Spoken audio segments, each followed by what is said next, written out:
예, 안녕하세요. 한 주간 잘 보내셨는지요? 자, 그러면은 지난주에 수동소자 했던 거 잠깐 언급하고 넘어갈게요. 여기서부터 조금 어려워하시는 분들이 계셔가지고 좀 말씀을 좀 드리고 넘어가야 될 것 같아요. 예, 아주 뒤에 여기 앞에 제가 설명 끝나고 나면은 뒤에 그 저항의 직병렬에 대해서 나오는데 여러분들이 많이 해보셨던 거예요. 중고등학교 때 직렬, 병렬 이제 이해는 하셨을 학생들이 많은데 그거를 이제 수식적으로 어떻게 유도가 됐는지 그 증명식 같은 게 나오니까 증명식을 외우라고는 안 할게요. 이런 과정을 거쳐서 여러분들이 알고 있는 결과를 내고 있다라는 것만 확인을 해주시면 될 것 같고요. 자, 유기기전력 배우셨죠? 유기전력 배우셨고 좌속 세교수 이런 거에 대해서 배웠어요. 유식, 미분식 요거 그리고 음, E는 LDT분의 DI의 형식을 취한다. 이렇게 말씀을 드렸죠. 인덕터라고 얘기를 하고 어, 고유 저항에 의한 내부 저항을 포함하고 있다. 이거 잘 이해를 못 하시는 분들이 있는 것 같은데 전에 있는 강의를 한번 봐주시면 될 것 같아요. 커패시턴스는 보시는 것처럼 판, 전기가 잘 통하는 양쪽 판에다가 전압을 인가하게 되면 전류가 흐르겠죠. 전류가 흐른다는 거는 전자하고 전하가 모인다는 얘기고 유전체 사이에 이렇게 유전체 사이에 유전체를 두고 회로에서 보시면 아시겠지만 기호도 마찬가지지만 떨어져 있잖아요. 두 개가 떨어져 있어서 이쪽으로는 계속 전자가 모이는 거고 이쪽으로는 계속 양전하가 모여서 밖에서 보면은 마치 전자가 흐르는 것처럼 보여요. 그래가지고 전류가 흐르는 것처럼 보인다는 거죠. 그래서 회로 소자로서의 역할을 하게 된다. 커패시턴스는 이렇게 나타내고, Q는 CV란 식이 요거죠. 예, Q는 CV란 식이 굉장히 중요하다라고 뒤에 한 3번 정도 나와요. 그쵸. 단위, 헨리, 페러드, 이런 거 말씀드렸죠. 그리고 Q는 CV란 식에서 우리가 전압식을 알게 되면은 전류를 구할 수 있고, 적분을 해서 전류식을 알게 되면 전압식을 구할 수 있다라고 말씀을 드렸는데 이 정도 수준만 알면 될 것 같아요. 더 이상 어려운 거는 제가 요구를 하지 않을게요. 여러분들 한 절반 이상이 미적분 이해를 정확히 못 하시는 것 같아서 이거를 제가 가르칠 과목도 아니고 아마 전자기하학이 문제가 되지 않나 싶은데 예, 전자기하학 잘 하시고 예, 그래서 요거 정도만 알고 이해하시면 되니까 요거 그냥 기본식이에요. 기본식이니까 그리고 개념은 제가 대충 설명을 드렸어요. 커패시턴스라고 하는 커패시터라는 게 있어요. 콘덴서라고도 얘기를 해요. 콘덴서는 이제 소자로서의 이제 물질을 얘기하는 거기 때문에 우리가 잘 쓰지는 않고 커패시터라는 말을 많이 써요. 제 과목에서는. 그쵸. 그래서 순수한 커패시터의 경우를 설명을 드렸고 실제로 절연체가 있고 여기 양쪽에다가 철판을 이렇게 놔가지고 전압을 거는 형태인데 그럼 전류가 흐른다라는 게 개념이나 실, 실제로 유전체도 얘가 이 사이의 저항의 R값이 무한대가 아니기 때문에 굉장히 큰 R값을 가지고 있으나 무한대는 아니기 때문에 아주 느린 속도로 전자가 이쪽에서 이쪽으로 이동을 한다라고 말씀을 드렸어요. 그래서 어, 실제로는 도체판 사이에 도전로가 형성이 된다는 거는 여기에 도체가 이렇게 있는 것처럼 보여진다는 거예요. 그래서 병렬로 된 거는 이거하고 병렬로 됐다는 얘기예요. 매우 큰 누설 저항, 매우 큰 저항이 요 가운데 있는 것처럼 회로를 그릴 수 있다는 거죠. 그거를 리키지 레지스턴스라고 하고 이때 흐르는 전류를 리키지 커런트라고 얘기를 해요. 그렇게 얘기를 하고 서서히 병렬 저항을 통해서 서서히 매우 느린 속도로 방전을 한다라고 설명을 드렸고요. 순수한 인덕턴스의 경우도 에너지를 소비하지 않고 저장을 해요. 다시 한번 말씀드리는데 L하고 C는 에너지를 소모하지 않아요. 에너지를 소모하지 않습니다. 그리고 에너지를 소모하는 소자는 R만 있어요. 어떠한 형태로? I 스퀘어 R이라는 형태로. 저항이 있는 경우는 만지면은 뜨겁거나 빛이 나거나 이런 식으로 실제로 에너지를 소모하는 형태고, L과 C는 에너지를 소모하지 않아요. 에너지를 소모하지 않기 때문에 왜 저런 현상이 일어나는지는 뒤에 가서 설명을 드리겠다라고 제가 말씀을 드렸고, 커피시턴스 예를 들면서 전지가 저런 식으로 구성이 돼 있다라고 말씀, 뭐 중요한 건 아닌데, 교재 없는데 저런 식으로 구성이 돼 있다라고 제가 설명을 한번 드렸어요. 자, 문제를 한번 풀어볼까요? 그쵸. 이 문제의 핵심은 요거죠. R은 로우, 요거죠. S분의 L. 문제를 볼게요. 배전선이 있대요. 그냥 전선이에요. 배전선은, 음, 전기는 송전하고 배전이 있어요. 송전하고 배전. 송전은 발전소에서 나와가지고 고전압의 전기를, 이제 여러분들 고속도로 가다 보면 위쪽에 철탑이 있고 선들이 막 지나가잖아요. 거기 보면은 뭐 154 kV, 굉장히 높은 전압이죠. 345 kV, 무지하게 높은 전압이죠. 862 kV, 이런 식으로 굉장히 높은 전압이 이렇게 지나가게 되다가, 이거 송전 계통이라고 그래요. 송전 계통이 우리 집으로 오기 전에 전압이 점점 낮아지죠. 154, 345, 이게 뭐 얼마로 낮아지죠? 뭐 229, 22.9kV가, 여러분들 아시나 모르겠는데, 옛날에 전봇대 위에 있던 변압기를 주상 변압기라고 그러는데, 그쪽 전봇대 위쪽으로 다니는 게 229이거나, 아니면 길거리에 가다가 무슨 박스 같은 거에 한전 마크 붙어 있는 거 보신 거 있을 거예요. 그거를 뭐 차단기라고도 얘기를 하고, 개폐기가 될 수 있고 차단기도 될 수 있는데, 거기에 22.9kV의 전압이 흐르고, 이거를 낮추고 낮아가지고 여러분들 집에 들어오는 220V 전압이 되는 거죠. 그래서 요 계통을 배전 라인이라 그래요. 이쪽을 송전 라인이라 그러고. 그래서 한전에도 보면은 배전 파트가 있고 송전 파트가 있어요. 배전선이라는 거는 이 배전 계통에서 쓰는 선이란 뜻이에요. 그래서 문제는 아무 의미도 없어요. 선이 있다. 선이 있는데 그 전류를 평상시에 흐르는 거의 3배로 했는데, 그렇게 해도 선로의 저항에 의한 전압 강화가 변하지 않는데요. 문제를 잘 이해를 하셔야 돼요.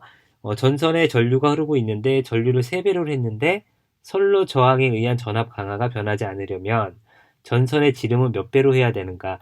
전선의 지름과 전류와의 관계를 묻는 문제죠. 예, 그래서 V는 IR이라는 식에서 뽑을 거예요. 그래서 전류가 3배가 돼도 전압 강화가 같으려면, 그러니까 전압 강화가 없어야 되잖아요. 그러니까 V가 DV죠. DV가 제로가 돼야 되니까, 전압 강화가 같으려면은 선로 저항은 3분의 1이 돼야 되죠. V는 IR에서 전류가 3배가 됐는데 R은 변하지 않으니까 전압 강화가 같으려면 얘가 얼마나 낮아져야 되는지는 3분의 1만큼 낮아지면은 전압이 그대로 유지가 되잖아요. 그쵸? 그럼 선로 저항이 3분의 1이 되려고 하면 R은 전선의 길이에 비례하고 단면적에 반비례한다 그랬잖아요. 그러면은 저항은 전선 지름의 제곱에 반비례하죠. S라는 거는 단면적이니까 도체의 단면적인데, 중심으로부터 보게 되면 파이 R 제곱이죠. 그래서 파이 R 제곱이니까 반지름과의 관계는, 단면적과의 관계는 반비례 관계에 있으나 이 R과의 관계는 제곱에 반비례하죠. 그쵸? 제곱에 반비례하니까 전류가 3배가 돼도 전압 강화를 유지를 하게 되려면은 루트 3분의 1이 돼야 되는 거죠. 그래서 지름은 루트 3배가 되어야 한다라는 문제입니다. 문제 내기 굉장히 쉬운 문제예요. 굉장히 쉬운 문제예요. 잘 이해하셨길 바래요. 어떤 코일이 있어요. 코일이 있다는 건 L이 있다는 얘기죠. 전류가 0.01초 사이에 일정하게 50A에서 10A로 변화할 때 20V의 기전력을 발생을 했대요. 그쵸? 그쵸? dt분의 di라 그랬잖아요. dt분의 di인데 dt는 여기 0.01 세컨드라고 주어졌죠. 자, di는 50A에서 10A로 변했잖아요. 그러면 50 빼기 10을 해주거나 10 빼기 50을 하면 되겠죠. 그래서 dt분의 di인데 여기 문제가 구하는 게 자기 인덕턴스를 구하라 그랬잖아요. 이 일은 L dt분의 di에서 L을 구하는 문제죠. L을 구하는 문제니까 식을 이런 식으로 바꿀 수 있죠. 그죠? 자, 기전력 주어졌어요. 20V라고. 그리고 dt분의 di가 다 주어졌죠. 그래서 이 위치가 바뀌니까 dt가 0.01이고 di가 50-10이니까 계산하게 되면 5mH가 된다. 5 곱하기 10의 마이너스 3승 헨리가 된다는 뜻이죠. 네, 어렵지 않은 문제예요. 식만 알고 있으면 제가 특성을 먼저 알려드리고 왜 이런 식이 나왔는지에 대해서 먼저 알려드렸으면 그 다음에 식을 외우셔야 돼요. 식을 외우셔야 되니까 잘 외워주시기 바래요. 이번엔 C예요. 100 마이크로페럿인 콘덴서가 있어요. 콘덴서의 용량이 100 마이크로페럿이에요. 10의 마이너스 6승이죠. 양단의 전압을 30V per ms의 비율로 변화시킬 때 콘덴서에 흐르는 전류는 얼마인가요? 그러면은 I라는 거는 CdT분의 dV잖아요. 그 미분식 기억나시죠? I라는 거는 CdT분의 dV예요. 그래서 흐르는 전류를 구하세요. 그러면 그냥 I를 구하시면 돼요. C 주어졌죠? dt 주어졌죠? dv 주어졌어요. 그죠? C가 100 곱하기 10의 마이너스 6승이잖아요. C. 맞나요? 그죠? 그리고 30V per ms로 변했대요. 요게 요렇게 변하는데 30이잖아요. 30 볼트 퍼 세크라고 하면은 그대로 그냥 여기다 30을 넣어주면 되는데 여기 분모의 단위가 미리세컨드잖아요. 그래서 분모에다가 10의 마이너스 3승을 해준 거예요. 아시겠어요? 그러니까 얘는 바꿔주게 되면 30 여러분들이 이거 헷갈려 해가지고 10의 마이너스 3승 세크예요. 분모가. 그래서 얘가 앞으로 나와가지고 30 곱하기 10의 마이너스 3승 분의 1이 된 거죠. 야, 못 썼다. 다시 써볼게요. 30 곱하기 10의 마이너스 3승 분의 1이 되는 거죠. 그래서 단위가 볼트 퍼 세컨드가 되는 거예요. 그쵸? 여기서 단위는 볼트 퍼 세크가 돼야 되기 때문에 이 단위계에서 이 미리가 들어가거나 마이크로가 들어가거나 뭐 분자에도 마찬가지로 뭐 키로가 들어가거나 그렇게 했을 때는 단위계를 변화시켜주기 위해서 이런 식으로 가공을 한번 해주셔야 돼요. 예, 저거를 계산기로 두둥기게 되면은 3A가 나오게 됩니다. 네, 여기까지 하고요.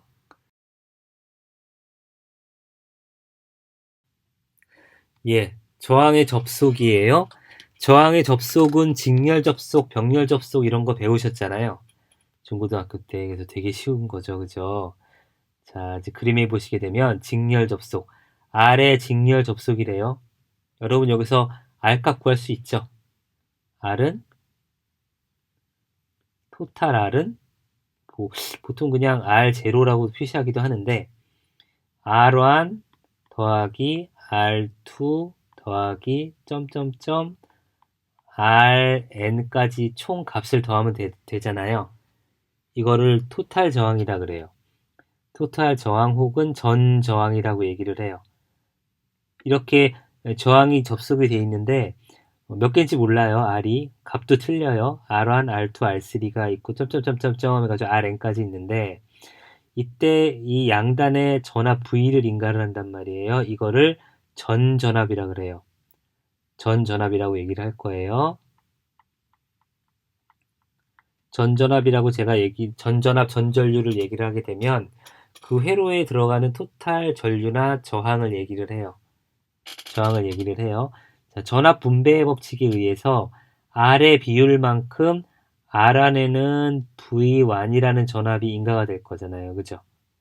R2에는 V2만큼의 전압이 인가가 될 거고, Rn에는 Vn의 전압이 인가가 될 거예요. 그죠? 근데 이 회로의 특징은, 폐회로가 하나밖에 없잖아요. 이렇게 회로가 하나밖에 없어요. 이 얘기는 무슨 얘기냐면, 이쪽이 플러스라고 하고 이쪽을 마이너스로 하게 된다고 하게 되면 전류가 이렇게 흘러 들어가는데 전자들이 쪽쪽쪽쪽 와가지고 도망갈 수 있는 길이 없어요. 전류가 빠져나갈 수 없는 일등 길이 없다는 얘기죠. 그래서 R1에 흐르는 전류나 R2에 흐르는 전류나 Rn번째 흐르는 전류나 다 똑같죠. 다 똑같죠. 그죠? 이해하시죠? 얼마인지 모르겠는데 i가 똑같단 말이에요. 그러면 i가 똑같으니까 얘 하나만 놓게 되면 요 R1하고 V1 하나만 놓고 볼게요. 그러면은 V는 IR이니까 V1이라는 거는 I1에 흐르는 전류에다가 R1을 곱하면 되잖아요. 그죠? 자, V2라는 놈은 I라는 놈에다가 R2를 곱하면 되죠. 점점점 해가지고 VN이라는 놈은 I에다가 RN 하면 되죠. 그러면 여기에 걸리는 전압, 여기에 걸리는 전압, 여기에 걸리는 전압 다 구할 수 있잖아요. 그죠? 근데 I는 첨자가 없어요 라고 물어보면 R1에 흐르는 전류나 R2에 흐르는 전류나 RN에 흐르는 전류는 다 같아요. 맞죠? 그래서 얘를 다 썸을 해주면 전저항 V라는 놈은 V1 더하기 V2 더하기 점점점점 VN이라는 놈이 나오죠.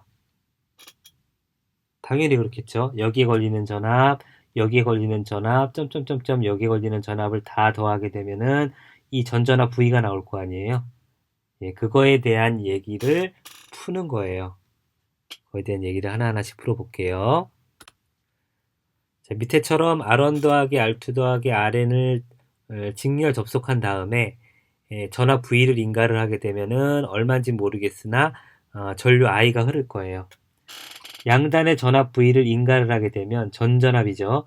전류 I가 흘렀다고 가정합시다. 이건 전전류가 되겠죠.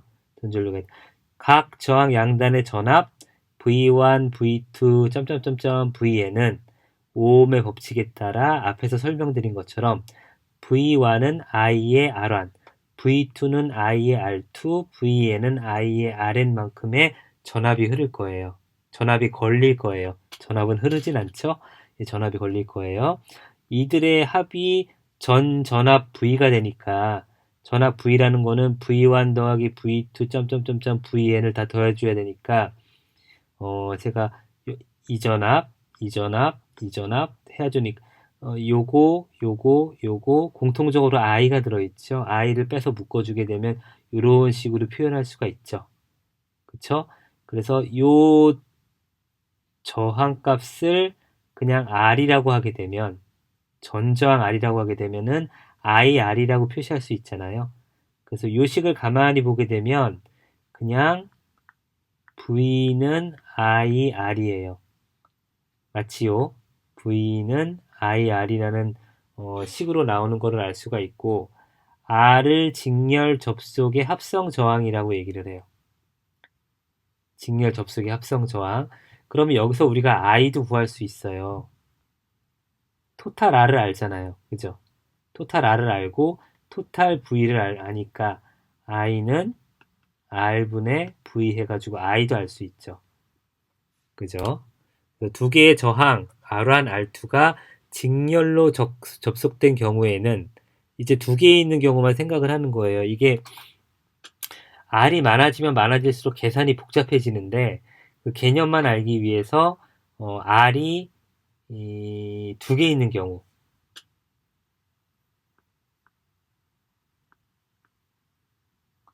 R1과 R2가 두 개가 직렬로 되어 있는 경우 어떻게 되나 한번 볼게요. 그러면은 전저항 R이라는 거는 R1 더하기 R2로 표현할 수 있잖아요. 두 개를 더하면은 전저항 R을 구할 수 있죠. 저항 R1 더하기 R2의 단자전압 V1, V2와 전전압 V 사이의 관계는 분압 법칙이라 그래요. 왜냐면은 전압이 여기에 이만큼 걸리는데 저항의 비율에 따라서 V1하고 V2가 나눠지잖아요. 그래서 분압이라고 얘기를 해요. 분압이라고 얘기를 해요. 뒤에 분류라는 말이 나와서 그래요. 분압 법칙, 볼테이지 디바이딩이라 그래요. 그래서 분압 법칙이라고 표현을 하게 되는데 V1이라는 놈은 I의 R1이라 그랬잖아요. 그쵸? 이거는 I라는 놈은 토탈 저항 R분의 V로 표시할 수 있으니까 이렇게도 나타낼 수 있죠. 그죠? 근데 이 R이라는 놈은 R1 더하기 R2잖아요. 그쵸? R1 더하기 요것만 보는 거예요.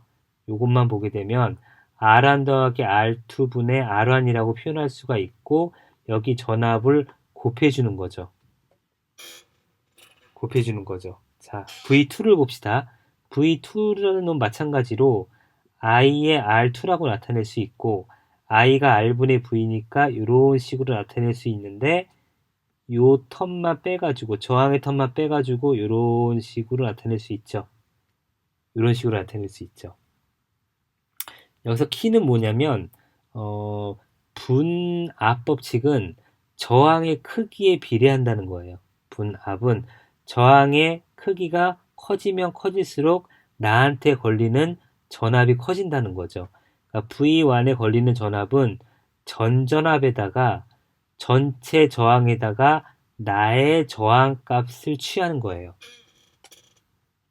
V2도 마찬가지로 여기 전저항에다가 비율이죠.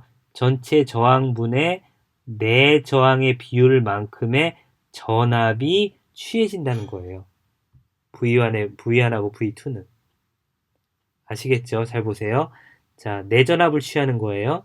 저항 두 개 있다 그러면은 이 V1이라는 놈은 전체 저항, 얘하고 얘 더한 전체 저항과 R1의 비율만큼, 내 저항의 비율만큼 전압을 많이 갖고 온다는 얘기죠. R2도 마찬가지고, 이거 잘 보셔야 돼요. 잘 이해하셔야 돼요. 왜냐하면 뒤에 병렬 접속이 좀 힘들어요.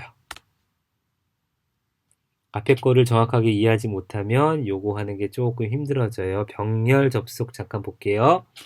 병렬 여러분들 많이 해보셨을 거야. 얘는 마찬가지로 저항 R1, R2, 점점점점 저항이 여러 개 있어요. 그래서 Rn까지 있단 말이에요. 개수가 n개까지가 병렬로 연결돼 있으면 여기 이 사이에다가 전압을 인가를 하게 되면 회로가 구성이 됐으니까 얼마인지 모르지만 전류 I가 흐를 거예요. 그쵸? 자, 대전제 제가 항상 설명을 드리는데 회로가 구성이 돼 있고 회로가 여기 서킷이 있단 말이에요.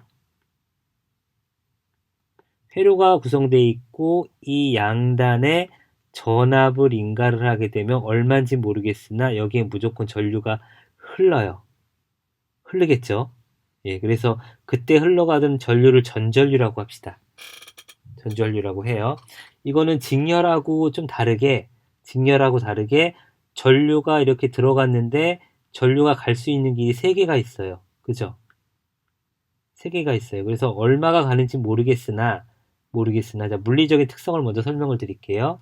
R1에 I1만큼 들어가고 R2에 I2만큼 들어가고 Rn에 IN만큼 간다고 봅시다.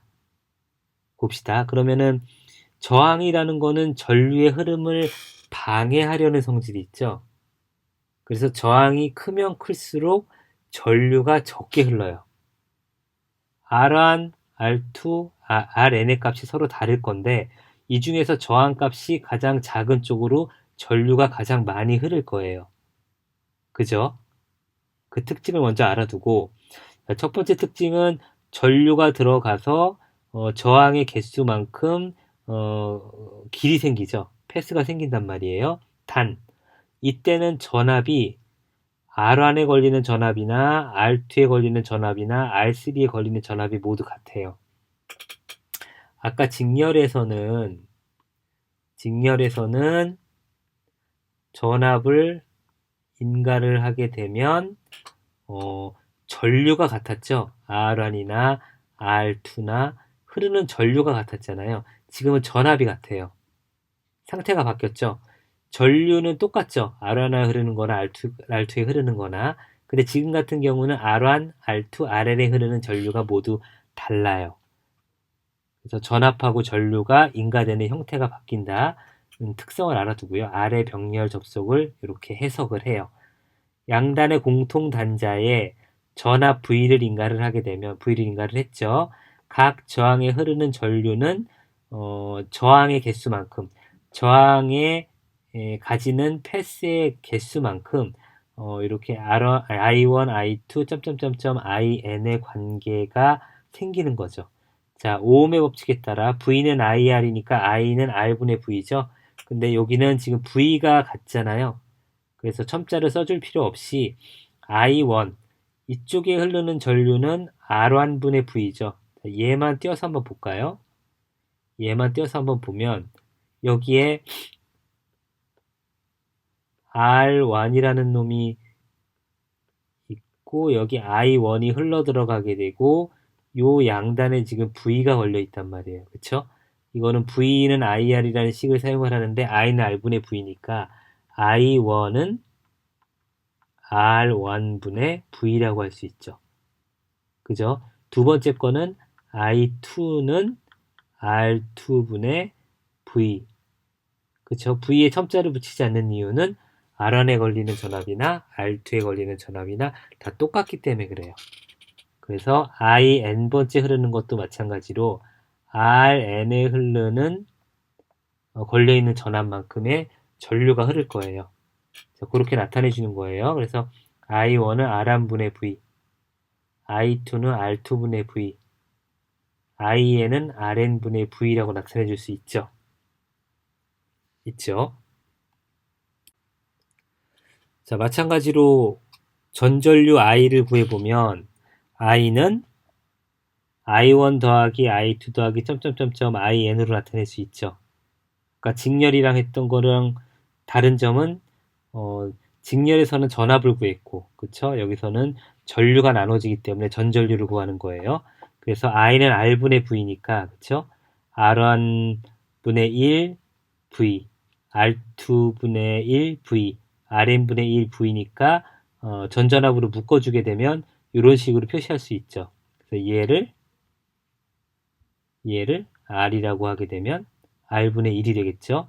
그래서 이런 식으로 I는 R분의 V라고 나타낼 수 있죠. 근데 이게 R분의 1이라고 표시는 했는데 이게 이런 식으로 풀어줘야죠. 토탈 저항 R1분의 1 더하기 R2분의 1 더하기 R3분의 1을 R로 표현을 하려면 이거를 역수를 취해줘야 되니까, 그죠? 한번 역수를 취해줘야 이게 R분의 1이 되는 거예요. 그래서 이게 이해가 어려우시면 설명을 하려고 그러면 이 식을 다 풀어야 되니까 시간이 없으니까 시간 있으시면 풀어보고 이런 조건을 만족을 할 때 I는 R분의 V가 나타난다 라고까지만 아시면 될 것 같아요.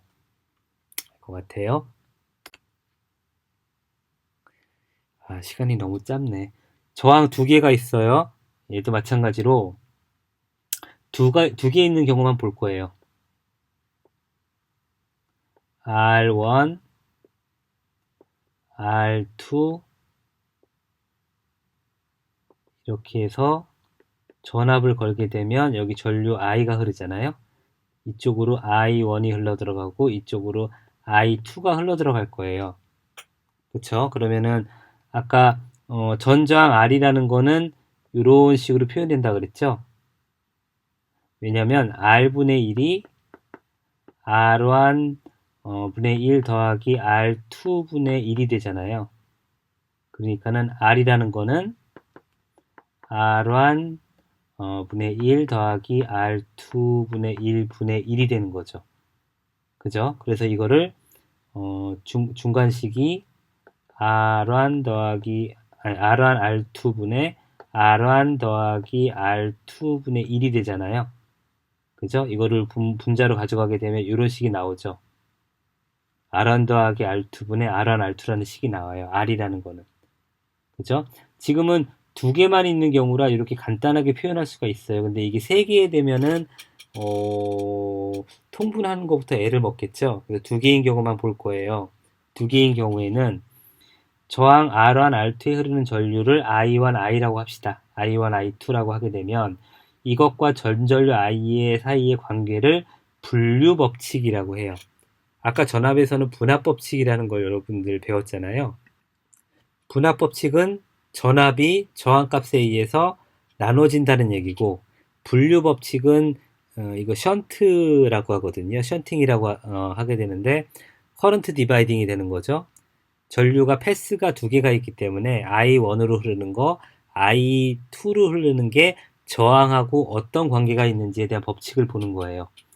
I1이라는 거는 R1분의 V라 그랬죠. I는 R분의 V니까 요 위쪽 회로만 놓고 보게 되면 I1이라는 거는 R1분의 V라는 걸 알 수 있고, V는 IR이니까 그대로 V는 IR을 집어넣게 되면 이거는 전전압이에요. 전전압과 전저항, 전전류에 대한 관계니까. 그쵸? 여기서 아까 우리가 R을 구했죠? R을 이렇게 구했잖아요. 요거를 여기다 이렇게 대입을 시켜주게 되면 결과식이 이렇게 나와요. R1 더하기 R2분의 I. 여기다 R 대신에 요걸 한번 넣어보세요. 넣어보시면은 R1, R2에서 R1이 없어지기 때문에 R2만 남게 되는 거죠. 그죠? 자, 이 식의 특징을 보게 되면 I1이라는 거는 전저항을 분모로 해서 전저항분의 저항의 비율인데, 아까 전압에서는 전저항분의 R1V였잖아요. 그죠? 이번에 R2예요. R2예요. 자, V는 IR이잖아요. I 아니라 전류가 일정할 때 전압이 증가하게 되면 저항이 증가하게 되죠. 그죠? 그래서 전압하고 저항 R은 비례관계에 있어요. 그래서 아까는 R1 더하기 R2분의 R1V라 그랬어요. R1이 커짐에 따라서 거기에 걸리는 전압이 V1이 커졌단 말이에요. 근데 얘는 반대로 저항하고 전류가 반비례 관계에 있잖아요. 전압이 일정하다고 하게 되면.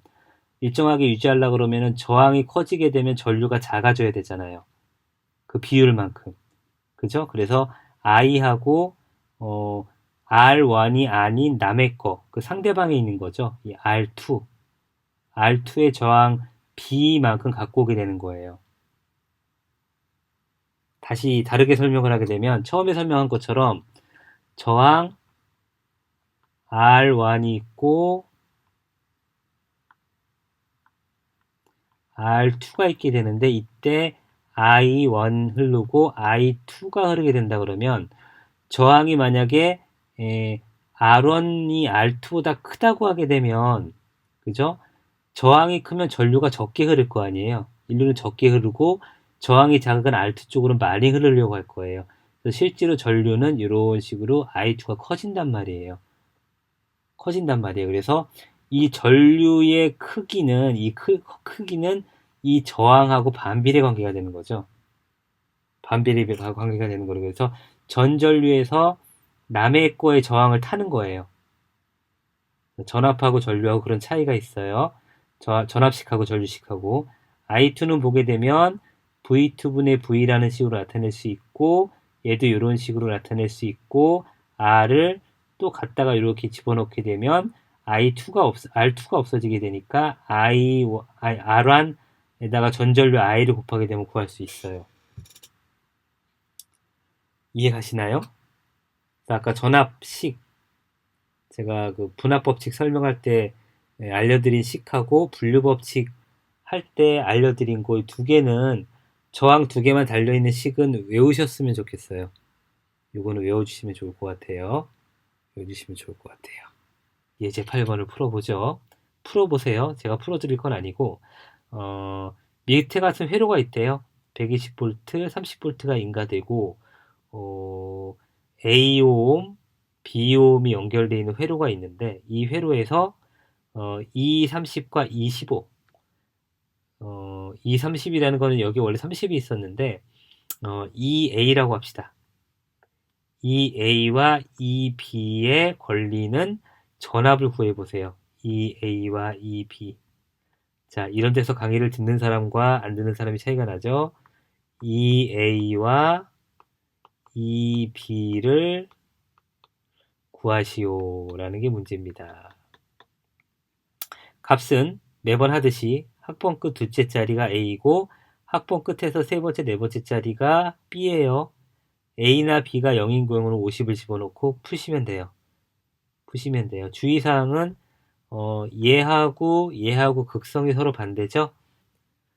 예, 예제 9번을 볼까요? 25옴과 35옴의 병렬 회로가 있어요. 병렬 회로인데 저항 두 개가 20과 30의 저항이 병렬 연결되어 있대요. 25옴에 흐르는 전류가 6A라면 전전류는 얼마인가요? 라고 그랬죠.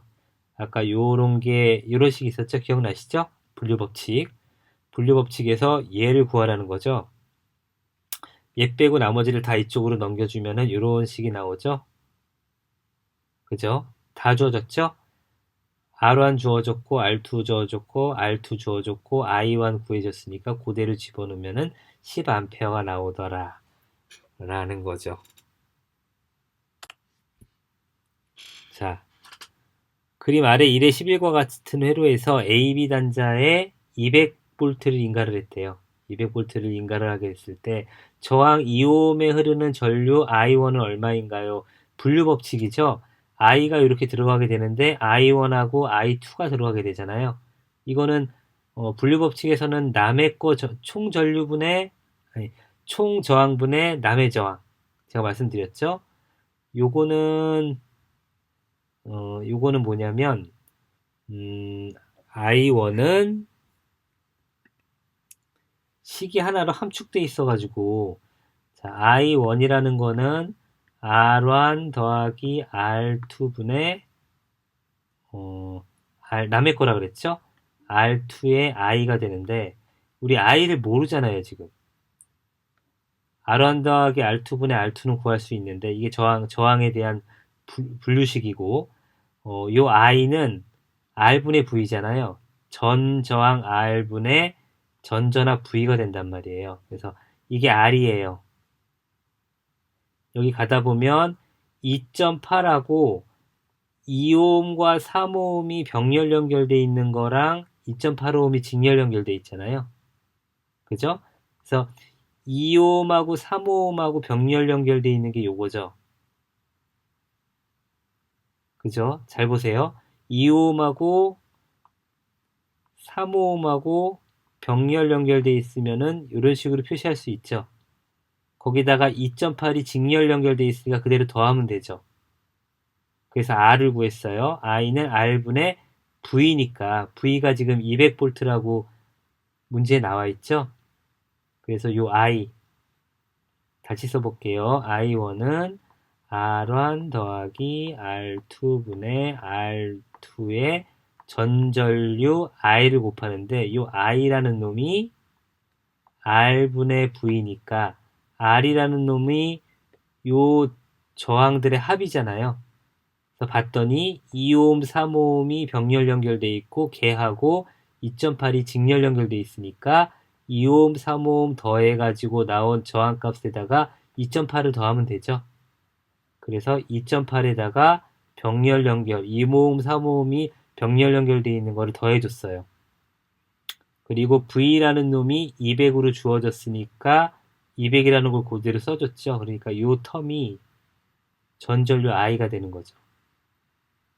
그죠? I분의 R, I 곱하기 2 더하기 3분의 남의 거. 여기에 흘러들어가는 전류, 여기에 흘러들어가는 전류니까 남의 거를 취해주게 되면은 요거는 계산기에서 두드리게 되면은 30A 이렇게 해서 구할 수 있어요.